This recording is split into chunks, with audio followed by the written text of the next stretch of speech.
everyone, welcome back to the channel. I'm excited to have you all here. So today I want to talk about what everyone's talking about, these crazy woes in the bike industry. Now, are things crumbling? Is everything going to fall apart? Are we never going to ride bikes again? Oh my gosh, I don't know. But let's dig right in. So as you all know, during the COVID pandemic, bike sales went through the roof.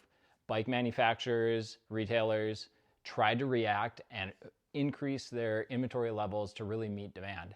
And this caused a ton of issues once demand flatlined, which is where we're at now. So demand is normalized and is actually significantly lower than it was in 2020 and 2021. So now you have all these bike companies with these increased inventory levels that they're trying to figure out what to do with. And in my opinion, I think this goes beyond just increased inventory levels, which is what everyone is talking about, how everyone has all this surplus inventory that they're trying to deal with. But there's something that happens during a boom cycle with a manufacturing company, especially the bike industry, because a lot of these companies are direct-to-consumer manufacturer/retailers. So they're making the bikes and retailing them to their customers, as well as wholesaling bicycles to the retail bike shop market. And during this time when they see an increase in demand, they also want to satisfy that increase in quantity of customers who have differing needs in their cycling. And what you saw is an increase in models of bikes. So you have, a huge variance in types of bikes. You have multiple types of road bikes, gravel bikes, all of your entry-level bikes, touring and hybrid and commuter bikes, your mountain bikes expanded into a crazy amount of different variants. We've got like trail bikes, enduro bikes, downcountry bikes, hardtail cross-country bikes, dual suspension cross-country, and then the high travel cross-country bikes, and then of course downhill. It got a little crazy, and now bike companies are dealing with this huge expansive variation in their inventory of different models of bikes. And they're having to deal with that, and they're having to deal with what they're gonna do in the future. Because if you know, as a business, when you increase your variation of inventory, it makes things very complex. And you're probably all wondering, like, what the heck does this guy know about business flows through recessionary cycles and product management, blah, blah, blah, blah, blah. Well, I did spend over a decade of my life starting a company from scratch, just by myself, and developing it into a fairly large-scale e-commerce company where we were not only an e-commerce direct-to-consumer brand, but we were actually manufacturing all of our products in-house. So dealing with all of the logistics and supply issues and manufacturing issues, as well as marketing direct to our final customer, those were things that I dealt with on a daily basis. And I'm seeing some things happening to the bike industry where I'm wondering if some of the things I learned in my business, these are tactics that might help the bike industry. And I'm sure most of these companies have already developed tactics to solve a lot of their problems in the event of going through a recessionary period with bike sales, which we all know is happening right now in the bike industry. Will it get worse? Will it improve? Are we just flatlining? And that's something we'll see in the next year or two, how bad this really gets. Most likely, we're gonna stay on a pretty steady trajectory in terms of global bike sales. And in fact, if you guys look at 2022, you'll see that global bike sales, 143 million bikes sold worldwide.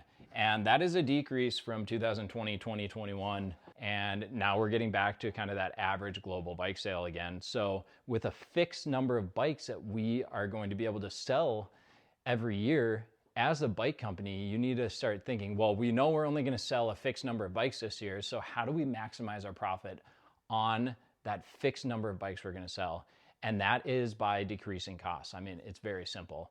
How do you decrease costs? Well, in producing actual tangible goods that you guys sell to market, if they have a fixed amount of items that they know, units that they're going to sell through the year, the costs on every unit increases when you add more product variants. So if they're adding more bike models, the costs actually go up per bike as you add more and more diverse models of bikes.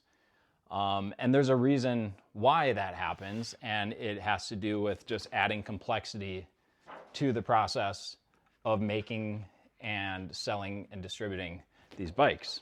So why? Why is there increased cost when you add more products to your product line?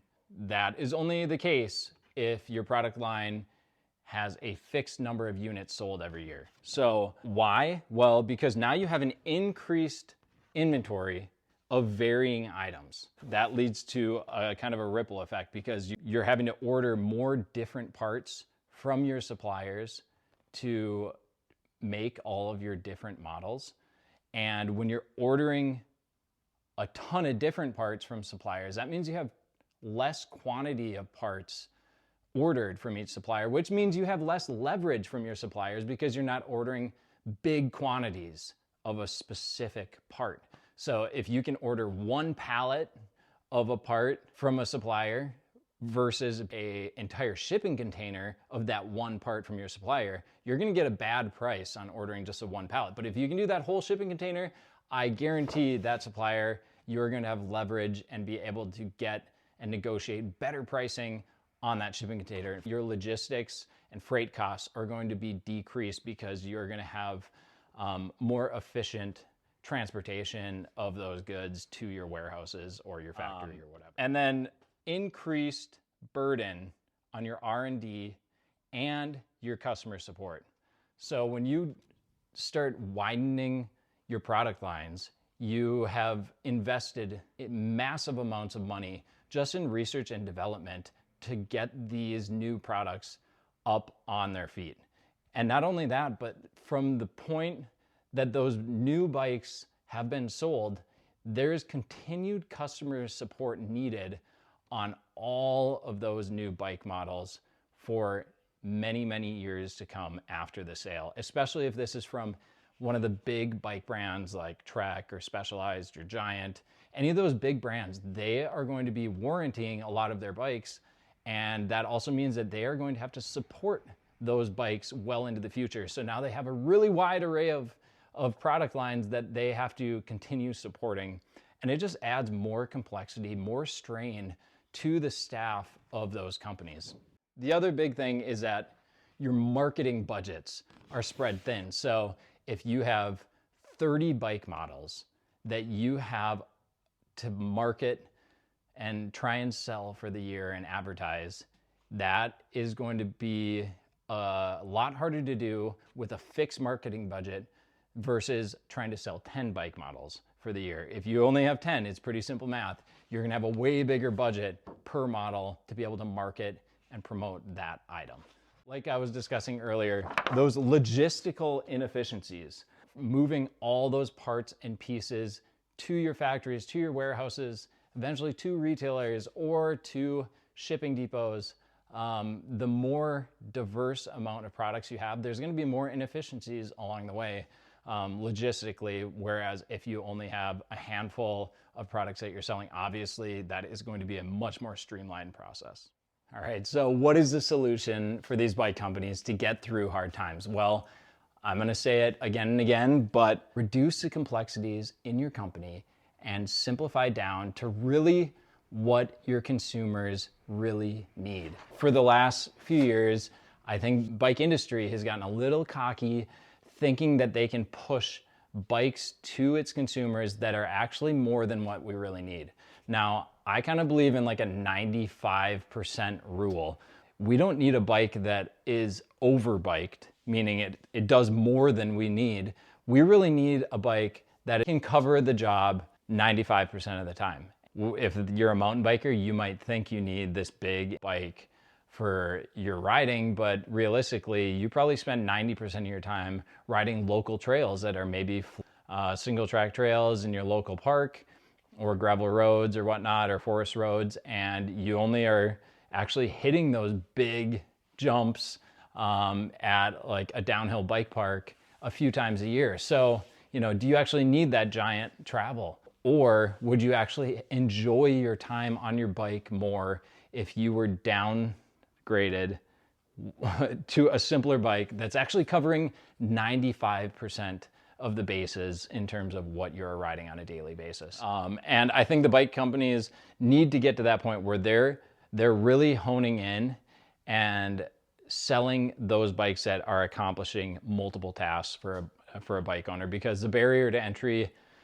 in this sport right now is just insane. Prices have gotten out of control, and it really is pushing customers away from the sport.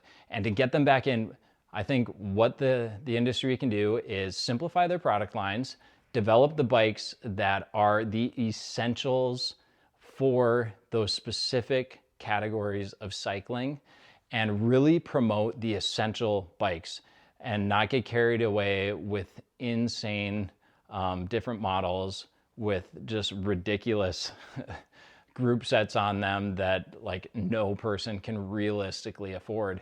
It's getting to that sweet spot for price and also of what people's cycling needs are on a day-to-day basis. That simplification in each of these companies in terms of their product lines is what is going to increase their profits. They're going to be able to more clearly market their product lines to their customers, because right now trying to market and promote 40 or 50 different bike styles to a customer base is very complex.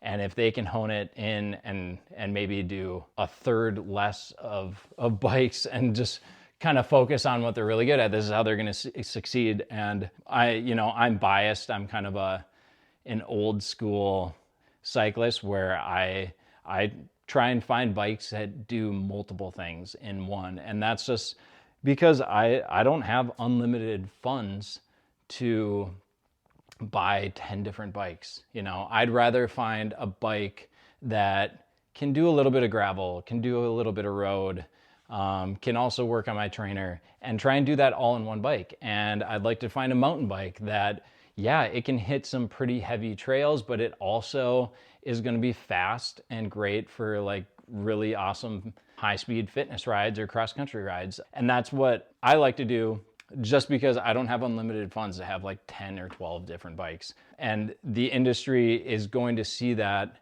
their consumers, if they stop buying bikes, what they will do to succeed is just sell the bikes that consumers really actually need, because people are going to discontinue buying stuff that is far beyond their needs when they're living on limited budgets. And this is going to go into many different industries, not just the cycling industry. If consumers aren't buying as many things, they're going to focus on the things that really matter to them and the things that they really care about.